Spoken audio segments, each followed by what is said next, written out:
4 பேர் போனாங்கல்ல, 4 6 ஆயிடுச்சு இப்ப. ம். டாக்டர் விஜயபாஸ்கர், இந்த எம்.ஆர். எம்.ஆர். விஜயபாஸ்கரோட விஜயபாஸ்கர். 6 ஆயிடுச்சு.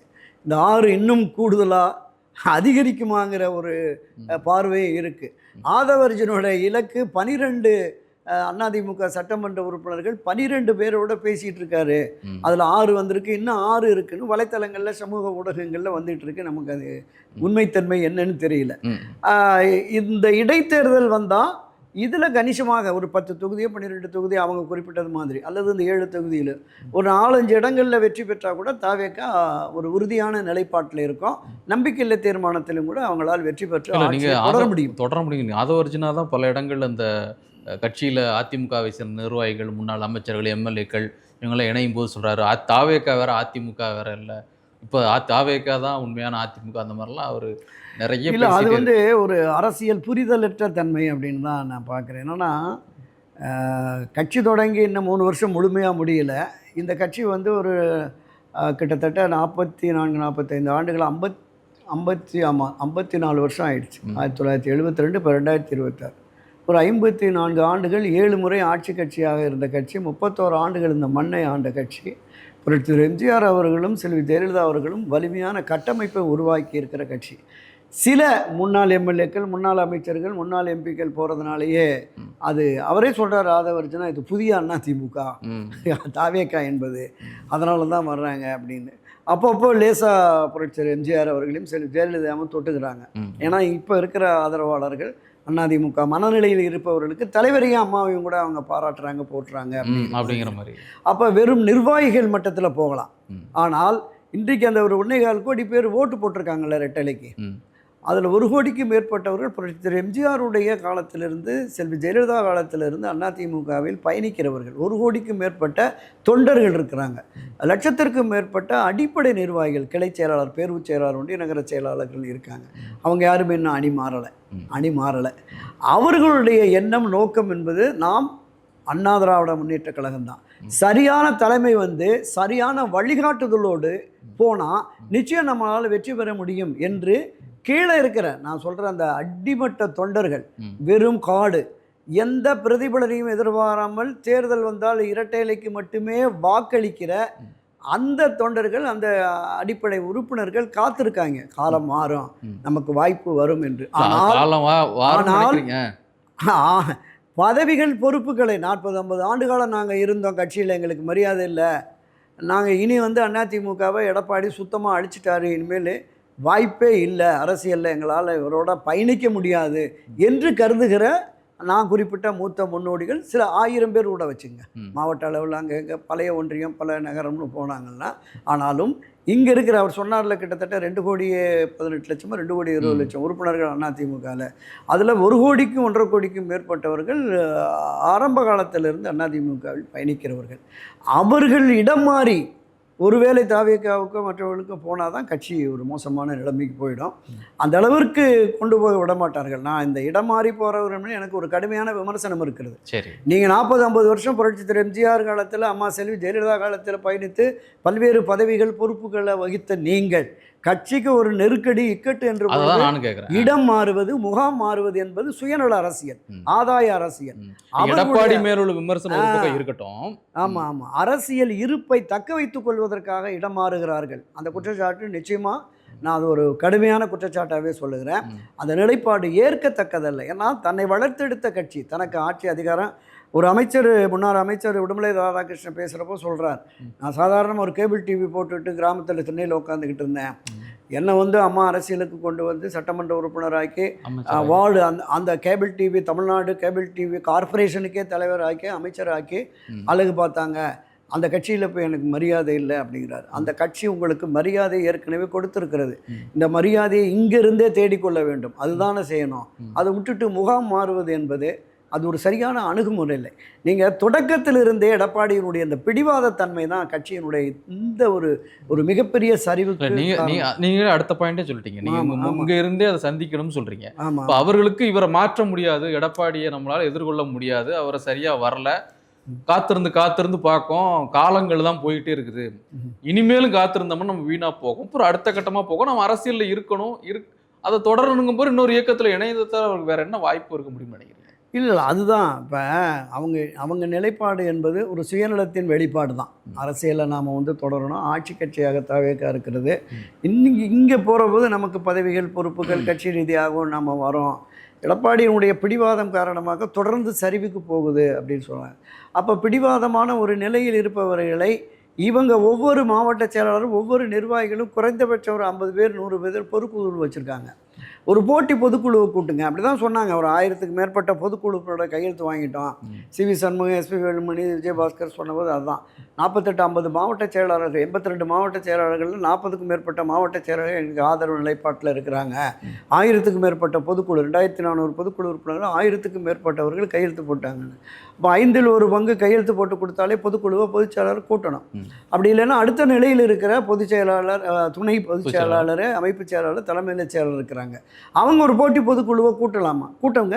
கூட்டி எடப்பாடிக்கு எதிராக ஒரு தீர்மானம் போட்டு வெளியே அனுப்புங்க. அதை விட்டுட்டு நாங்கள் தவிர்க்க போகிறோம், திமுக போகிறோம்னா அது என்ன அரசியல்? இப்போ எஸ்பி வேலுமணி அவர்கள் இப்போ லேட்டஸ்ட்டாக வந்து இப்போ ஒரு நாளைக்கு முன்னாடி கோயம்புத்தூர் மீட்டிங்கில் பேசின அந்த வீடியோ வந்து வெளியாகிருக்குது. அவர் தன்னுடைய அதிருப்தியை வந்து இங்கே இந்த பக்கம் வந்துட்டா இருந்தாலும் கூட எனக்கு நீங்கள் சொன்ன மாதிரி தலைமை நிலையத்தில் இருக்கிற இந்த பொறுப்பு தேவையில்லை, என்னை நம்பி 8-9 மாவட்ட செயலாளர்கள் வந்து என் கூட இருக்கிறாங்க, வந்திருக்கிறாங்க, அவங்களுக்கு அந்த பதவியை திருப்பி கொடுக்கணும், எனக்கு பதவியை பற்றி எனக்கு தேவையில்லை அப்படிங்கிற ஒரு விஷயத்தை முன்வைக்கிறாரு திரு எஸ்பி வேலுமணி. இப்போ வேறு மாதிரியான ஒரு முடிவு எடுக்க சூழலுக்கு வந்துட்டாரா, இல்லை என்ன மாதிரியான முடிவு எடுக்கக்கூடும்? அதிமுகவுக்குள்ளே இருந்தே போராடி அதிமுகவை தன் வசம் இழுக்கவோ இல்லை அந்த மாதிரியான ஒரு எண்ணத்தில் இருக்கிறாரா, இல்லை அவரும் தாவேக்கை நோக்கி போயிடலாம்ங்கிற ஒரு திட்டமிடுதல்? இல்லை, இந்த திராவிட கட்சிகளில் திமுகவோ அண்ணா திமுகவோ மாவட்ட செயலாளர் என்பது தான் வலிமை மிக்கது. தலைமை நிலைய பொறுப்பு என்பது ஒரு வெறும் அலங்கார பதவி தான், எந்த இதுவுமே இல்லை. அதனால் மாவட்ட செயலாளர்கள் என்கிற பொறுப்பு வருகிற பொழுது அந்த மாவட்டத்தில் இருக்கிற நகர செயலாளர், ஒன்றிய செயலாளர், பேரூர் செயலாளர், கிளை செயலாளர்கள் நியமிக்கலாம் இவங்களால். அடுத்து இவர்களுக்கான ஆதரவு நிலைப்பாடு ஊரக உள்ளாட்சி தேர்தல்களில் பல பொறுப்புகளுக்கு கொண்டு வரலாம். அப்போ ஆதரவு நிலைப்பாடு என்பது அந்த மாவட்டத்தில் இவங்களுக்கு தான் பெருமளவில் இருக்கும். அதனால தான் எல்லோருமே மாவட்ட செயலாளர்களை குறிவைக்கிறாங்க. இன்றைக்கு மாவட்ட செயலாளர்கள் நியமிக்கப்பட்டவர்கள் எல்லோருமே இந்த முன்னாள் மாவட்ட செயலாளர்கள், முன்னாள் அமைச்சர்களாக இருந்தவர்களுக்கு எதிர் நிலைப்பாட்டை எடுத்தவங்க. நீங்கள் எடப்பாடியினுடைய அந்த இது ஒரு விதமான தந்திர போக்கு தான். நீங்கள் முதல்ல ஒரு 6 பேர் நம்ம பேசணும்ல அடிக்கடி, 2024 தேர்தலுக்கு பிறகு போய் சந்திச்சு அந்த 6 பேர் முக்கியத்துவத்தை குறைக்கிறதுக்காக அந்த வேலை பண்ணார். செங்கோட்டைக்கு எதிராக, தங்கமணிக்கு எதிராக, வேலுமணிக்கு எதிராக, சண்முகத்துக்கு எதிராக, KP அன்பழகனுக்கு எதிராக, நந்த விஸ்வநாதனுக்கு எதிராலுமே அங்கே யாரெல்லாம் அவர்களுக்கு எதிராக களமாடினார்களோ அவர்களை கூப்பிட்டு மாவட்ட மாநில பொறுப்புகள்லாம் கொடுத்தாரு அப்போவே. இப்போ அதே நிலைப்பாட்டை எடுத்திருக்கிறார். இன்றைக்கு போர்க்குரல் எழுப்பி அந்த 25 பேருடைய முக்கியத்துவத்தை குறைக்கிறது தான் அவருடைய போக்கு.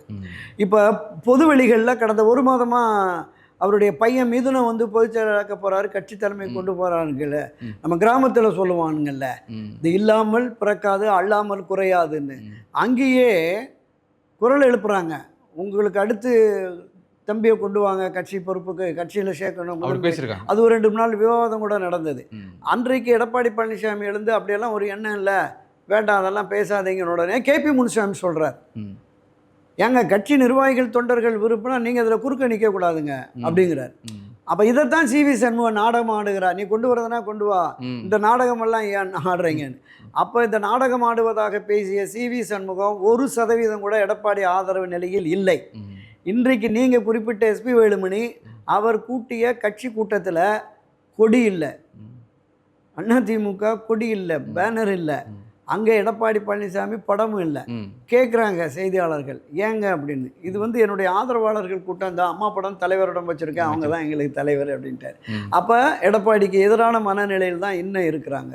இந்த ஏற்கனவே நம்பிக்கை வாக்கெடுப்பில் வாக்களித்த தாவேக்காவுக்கு ஆதரவாக வாக்களித்த 25 பேரும் எடப்பாடி எதிர் மனநிலையில் தான் இன்னும் இருக்காங்க. மன்னிப்பு அதுதான் இருக்கு.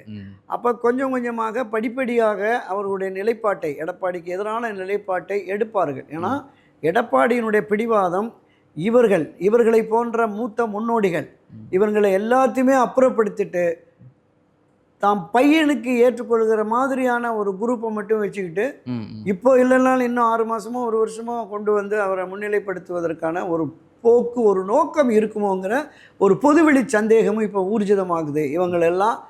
ஏன்னா நீங்கள் வெளியேற்றப்பட்டவர்கள் வெளியே போனவங்கெல்லாம் ஒருபோதும் சேர்க்க மாட்டேன் அதெல்லாம் இல்லைன்னாரு. இப்போ அண்மையில் பதவியிலிருந்து வெளியேற்றப்பட்டவர்களை வெறும் தலைமை கழக பொறுப்பை மட்டும் அவருக்கு பிரதானமான கோரிக்கையான மாவட்ட செயலாளர்கள் பொறுப்பிலிருந்து இன்னும் பொறுப்பு கொடுக்க மாட்டேன் அப்படிங்கிறார். அப்போ இந்த எதிர் நிலைப்பாடு என்பது அவங்க வேறொரு முடிவு எடுப்பதற்கு, எடப்பாடிக்கு எதிரான முடிவு எடுப்பதற்கு கூடுதல் வாய்ப்பு இருக்கிறதா தான் நான் பார்க்குறேன். ஆமாம். ஆனால் எஸ்பி வேலுமணி போன்றவர்கள், சிவி சண்முகம் போன்றவர்கள், அவர் சொன்னார் செயற்குழு பொதுக்குழு விரைவில் கூட்டலைன்னா எந்த மாதிரி முடிவு எடுக்கிறதுன்னு எங்களுக்கு தெரியும்னு. எந்த மாதிரி முடிவை எடுக்க வேண்டும் என்று சிந்தித்து கொண்டிருக்கிறார்களோ அந்த முடிவை விரைந்து எடுக்கணுங்கிறது தான் என்னோட. எந்த மாதிரி முடிவு எடுத்தா சரியா வரும் அதுதான் உங்களுடைய எந்த மாதிரி முடிவுனா நீங்க சொல்ல மாதிரி அந்த போட்டி பொதுக்குழு அந்த மாதிரியா இல்ல வேற சட்ட ரீதியான வேற ஏதாவது வாய்ப்புகள் இருக்கு? சார், எடப்பாடி பழனிசாமியை பொறுத்தளவில் அவருக்கு கிடைத்த அந்த அதிகாரம், பணபலம், படைபலம் வச்சு அதிமுகவை கைப்பற்றி வச்சிருக்கிறார்.